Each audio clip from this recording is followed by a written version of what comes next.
Hey, today I'm going to replace the thermal paste and thermal pads in a Lenovo Y520 laptop. The machine is a few years old, but I still use it every day, so it deserves some care. I'm starting with a CPU stress test using Prime 95. The test ran for 1.5 hours and ended with the results you can see on the screen. Temperatures reaching 93 degrees Celsius are unacceptable. So now it's time to operate on our patient. I prepared thermal pads in 1mm and 1.5mm thickness. In the end, only the 1.5mm pads were needed. Besides that, I've got a utility knife, cotton swabs, thermal paste, isopropyl alcohol, a screwdriver and a tool to pry open the case. I flip the laptop over and start by removing the screws. As you can see, two of them are already non-original. Well, it's not exactly brand new. Using a phone display opening tool, I carefully pry the bottom cover.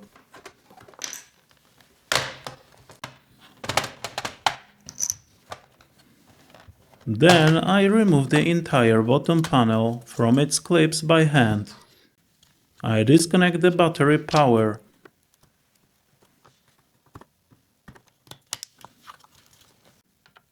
Now I loosen the screws holding the cooling assembly. Once they are loose, I remove them completely. Then I carefully lift off the whole cooling unit. The thermal pads aren't cracked, but due to their age, they may have already partially lost their thermal conductivity. To clean the CPU and GPU dies, I use a cotton swab soaked in isopropyl alcohol.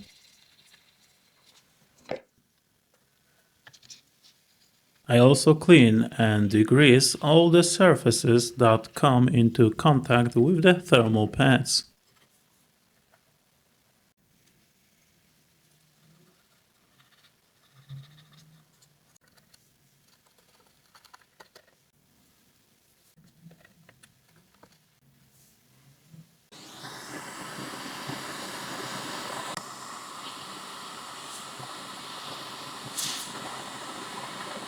I carefully vacuum up the leftover paste and finish cleaning the area.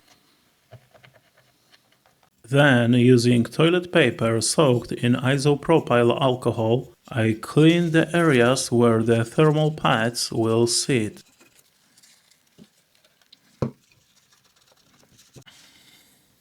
I sand the copper contact plate with 1500 grit wet sandpaper.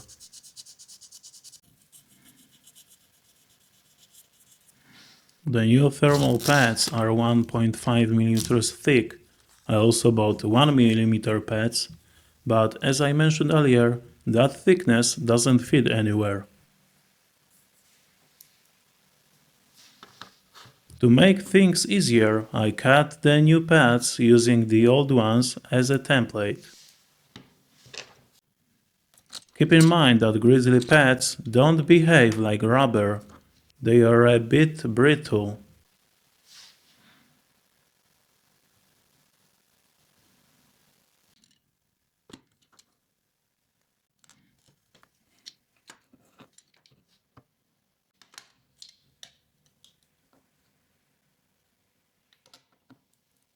Now I sand the CPU contact surface with sandpaper.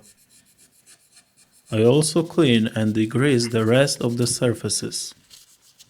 After preparing the remaining areas, I cut the rest of the thermal pads to size. There will be a bit of improvisation around the motherboard section. The new pads are too narrow, so I cut a second smaller strip and place it next to the larger one.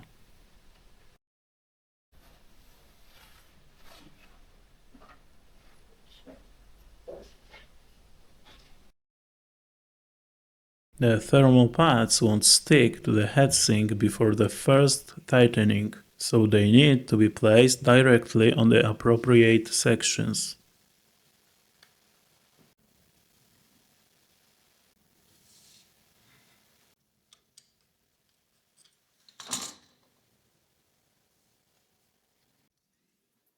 I temporarily screw the cooling assembly in place, then remove it again to check whether all the pads are properly aligned.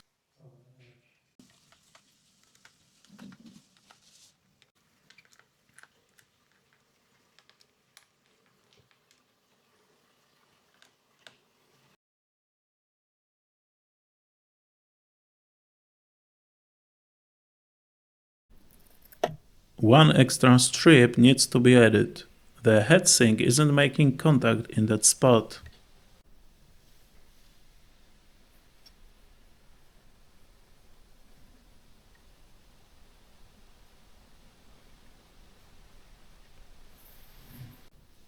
All that's left now is to apply and spread the thermal paste.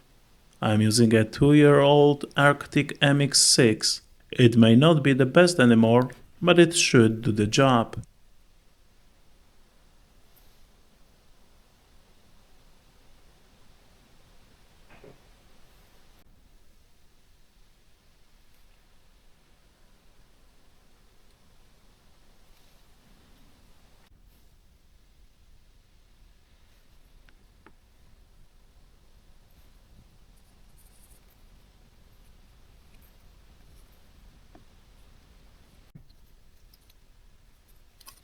I carefully position the cooling assembly and tighten all the screws.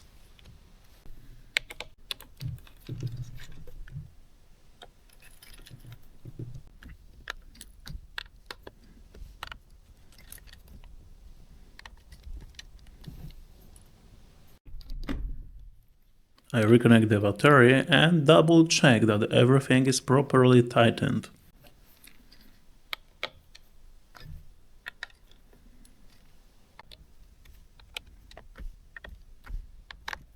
Finally, I close up the case.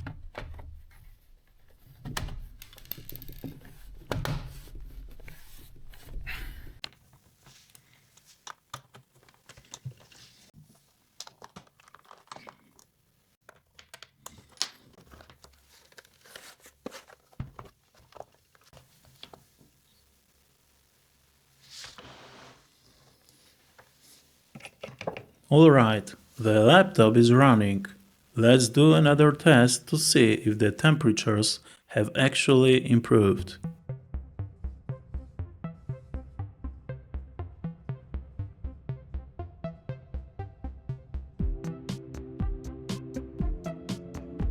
The temperatures dropped and the stable clock speed increased. Interestingly, Turbo Boost didn't activate.